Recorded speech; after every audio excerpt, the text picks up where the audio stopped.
Hi there, folks. Welcome to another exciting edition of Israel Explained. Today we're going to talk about why it seems that the war is stuck. Now, when I say stuck, there's a lot of things going on operationally. The Israeli army is constantly moving and advancing, but um, Israel has talked about going into Rafah for weeks now, hasn't gone. Talked about reaching a agreement about the hostages, that hasn't been agreed. Talked about bringing back citizens to the border towns. That hasn't really happened. So there is a sense that after 4 months of fighting at this point, more than 4 months of fighting, Israel hasn't achieved a lot of its goals. And more than that, for the last few weeks, nothing has really moved all that much. So let's try and figure out why that is.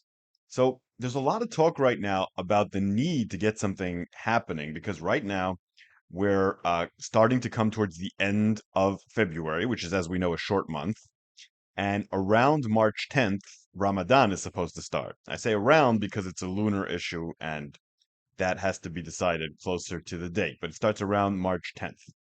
Israeli security services are concerned that if the war is continuing in Ramadan, and especially if there's some kind of tragedy where a lot of Palestinian civilians are killed or something of that sort, it will inflame the West Bank, causing that third intifada, which they're concerned about. In my opinion, third intifada has already started, but the situation in the West Bank could definitely get worse, and the Israeli government is very concerned about that. Here are a couple of quotes about what's happening in Rafah regarding Ramadan and the current time frame from two of the primary decision makers in the government. First, Benny Gantz. He said, quote, "The world must know, and Hamas leaders must know, that if our hostages are not home by Ramadan, the fighting will continue and expand to Rafah," end quote. He said that the other day. So that's sort of a deadline. Unless something happens by Ramadan, Israel will go into Rafah, which again is a problem because if Rafah turns into a real issue and Ramadan has started, it might destabilize the West Bank. Netanyahu said, quote, "I tell them clearly, Israel will fight until complete victory is achieved. And yes, that also includes operating in Rafah.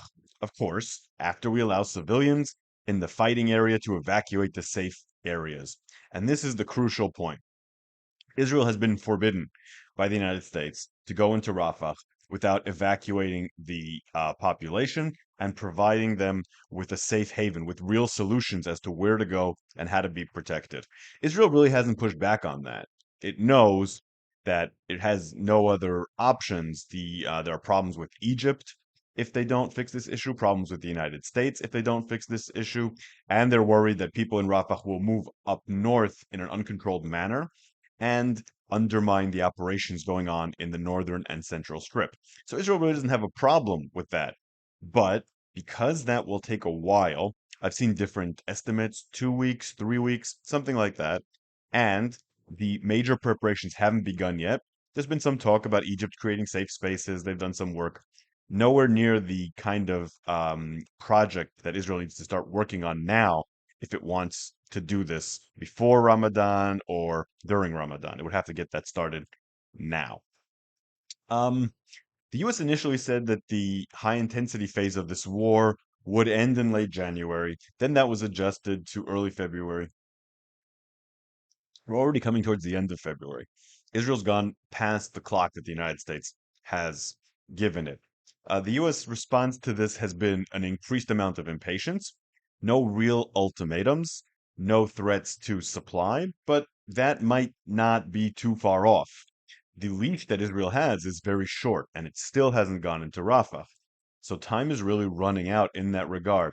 I think there's really no way Israel can continue this if the United States just says point blank, time has run out. We're not going to veto resolutions that are anti-Israel in the United Nations. They're already weakening on that issue.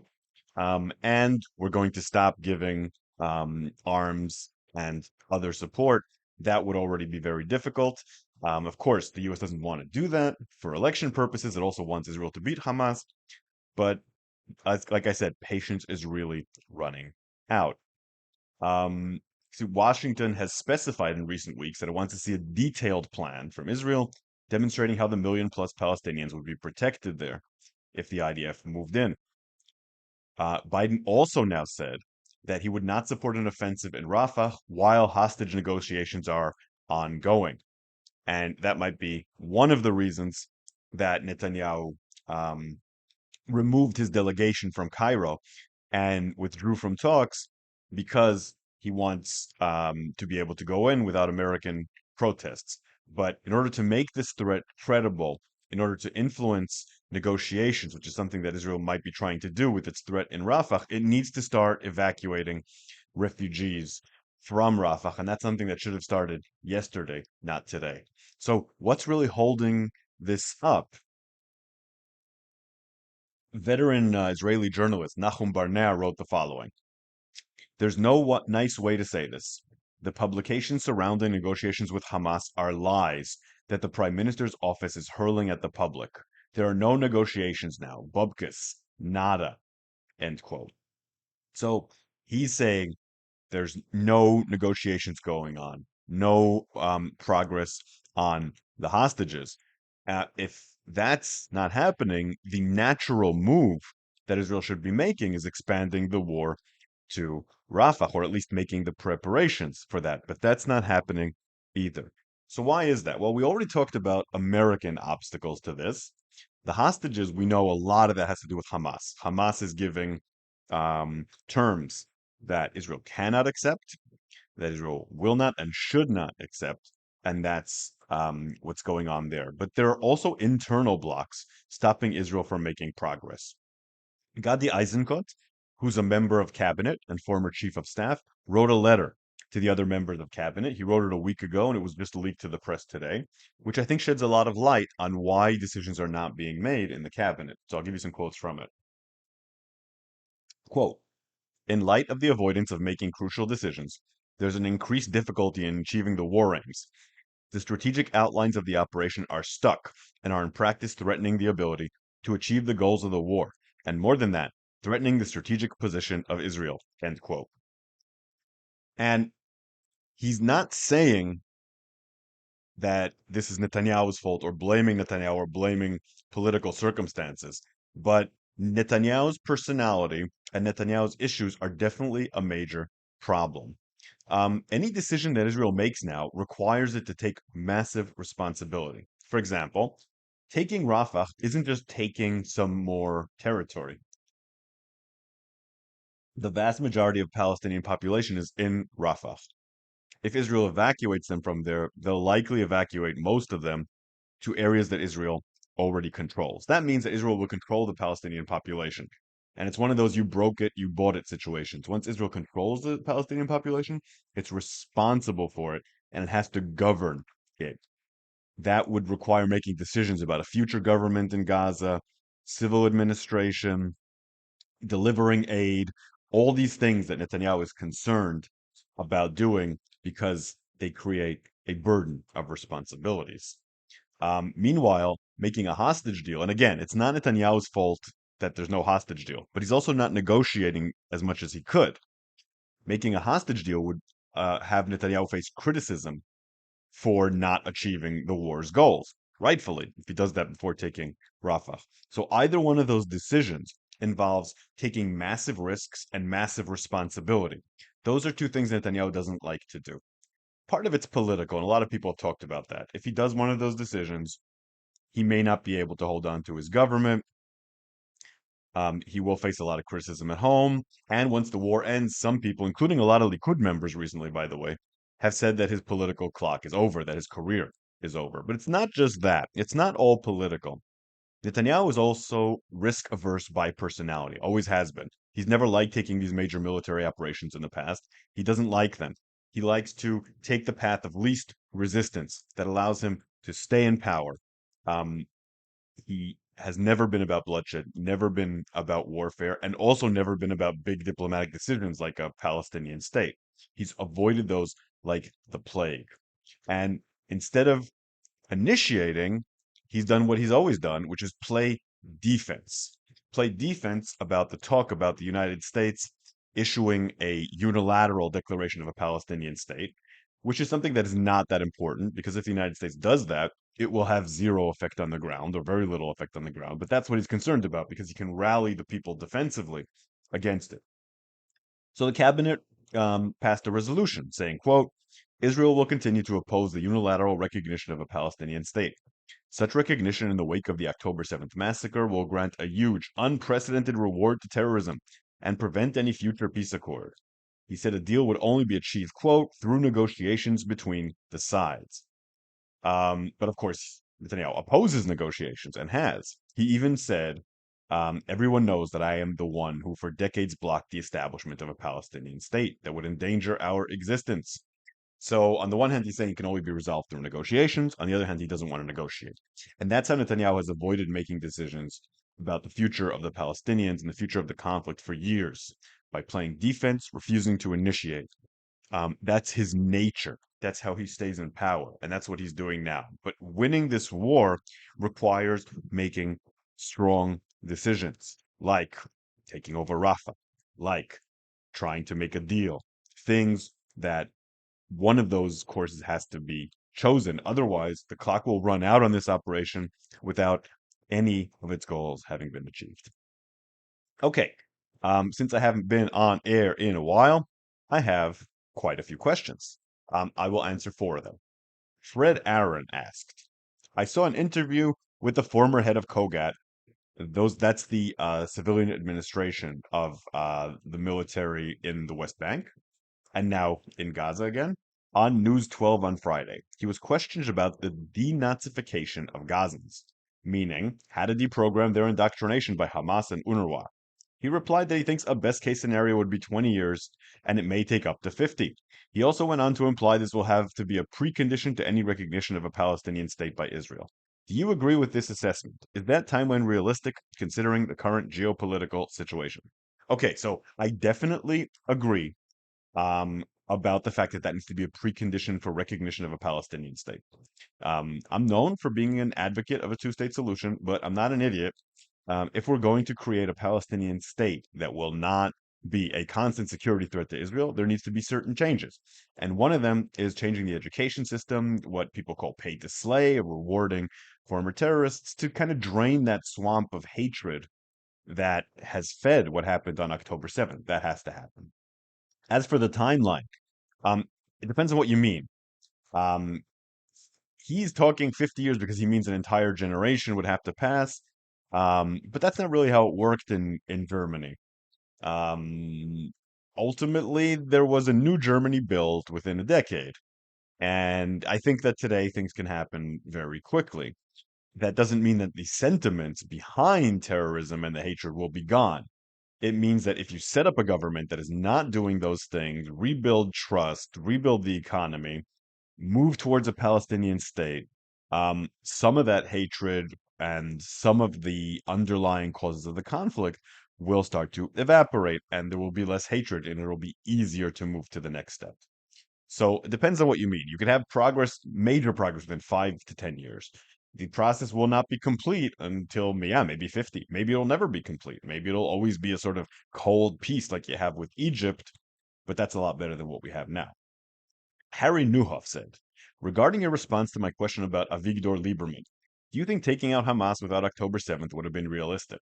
So what Harry's referring to is that I said that Avigdor Lieberman was correct in wanting to take out Hamas before October 7th, and that he's handling this war politically quite well. Harry's now asking me if I think Israel could have taken out Hamas before October 7th. The answer to that is yes. It would really depend on when. Every year that Israel allowed to pass since Hamas took over in 2007 in Gaza and didn't operate in Gaza made it more entrenched, made it more difficult. But really, early on, in particular, when Hamas took over, Israel had an opportunity to go in and remove them. And I think every time there was an escalation and an operation, that operation could have gone further than it did. But it's a good question. Israel has the legitimacy now to remove Hamas. We see how difficult it is now, and then it would have had possibly less. But I think it could have been done if Israel was willing to receive a lot of criticism from abroad, which it's receiving today anyway. Agent Smith said, I find the Blinken two-state plan hypocritical. On the one hand, they talk about um, a post-Hamas future, and on the other hand, they won't let Israel win in Rafah. So you're not wrong. There are issues here. Some you could call it hypocrisy. You could call it a flaw in the plan, but there was a logic to what Biden was suggesting early on. He was suggesting that Israel hop on board of a diplomatic plan to create a two-state solution. If Israel had done that, they would be a lot more willing to support Israel going into Rafah. Right now, they're not particularly supportive, and I can see why. Once Israel goes into Rafah, it takes over the Palestinian population. If it doesn't have a plan for a two-state solution or a post-war government, no plan for a day after, then what is Israel going into Rafah for? In order to start a permanent occupation? That's what it looks like. I can understand why the Biden administration doesn't want to support that. Israel hasn't bothered to come up with a plan to present it to the Americans to make going into Rafah palpable. So a lot of this is Netanyahu's fault, not just Biden's fault. The plan is flawed, for sure, but Israel would have to engage with it in order to make it less flawed, in my opinion. So that's how I see it. Finally, Hario Super, longtime follower of the show, previously a critic of Netanyahu, has had a change of heart, and he's asked a question in accordance with it. He said, quote, I now think Netanyahu may be the best possible prime minister to handle this conflict. I acknowledge he was partly or wholly responsible for the failures that led to the 7th of October massacre. However, as you mentioned in your video, everyone expected U.S. support to last only for 2 months. Yet it has extended to 4 months and longer, including the first round of hostage release. This is due to Netanyahu's experience and skill in resisting international pressure. He probably knows his political career is over once the conflict ends, so he's trying to redeem himself by winning the war decisively and claiming that's his legacy. The main argument I currently have against Netanyahu is he's refusing to discuss the day after. However, again, having thought more carefully about this, is debating a day after when Hamas is still in power a good idea? It gives Hamas something to possibly cling to and stay in control if they try to use the day after plan to reinvigorate the Gaza population for another intifada. I would love to hear your thoughts on this and whether you agree with my analysis. So, of course, I do not agree with your analysis, although I respect it. I see where you're coming on this. Netanyahu is good at resisting international pressure, no question about that. Anything passive and playing defense, he's great at. So that's the one thing I totally agree on. I don't think U.S. Support is because of Netanyahu doing what he's doing. It's despite Netanyahu doing what he's doing. It's because Biden, for his own personal feelings, his sense that Hamas needs to be defeated, electoral reasons, wants to continue to support Israel is why that's happening. I completely disagree with your analysis that Netanyahu thinks he's going to go quietly into the night after this war. That is a non-realistic way of looking at Netanyahu. He will cling to power if there's even 1% left that he can do it, and there's more than 1% left. And he's playing his bad hand politically quite well right now. He's quite good at that. As for a day after plan, Hamas is seeing that there's no day after plan, which is one of the reasons that they're not surrendering. Hamas doesn't see that they're going to be replaced with anything. So they know that if they can just keep any sliver of Gaza, they're going to remain in power. And Israel isn't going to bother, it seems, to replace them with anything else. And it's not going to get the support of the international community to replace them with anything else. So I think the lack of a day after plan is a great gift to Hamas, one of many gifts Netanyahu has given Hamas over the years because he sees them as beneficial in a way and a way to avoid talking to the Palestinian Authority and talk about creating a Palestinian state. So as you can see, I do not agree with your analysis. The one thing I do agree with is Netanyahu is very good at a lot of things, and sometimes that's good for the war effort.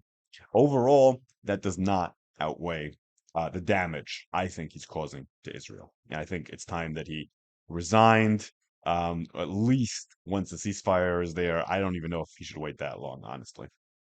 Okay, that's the end of this episode. If you like what I do here, support me on Patreon at Shael Media. Uh, Consider listening to my podcast, History of the Land of Israel podcast, where I'm now working on a three-part episode on the 12 tribes of Israel. Getting a little out of hand, but I'm getting there. And I will see you soon, a few days from now, probably, on the next episode of Israel Explained.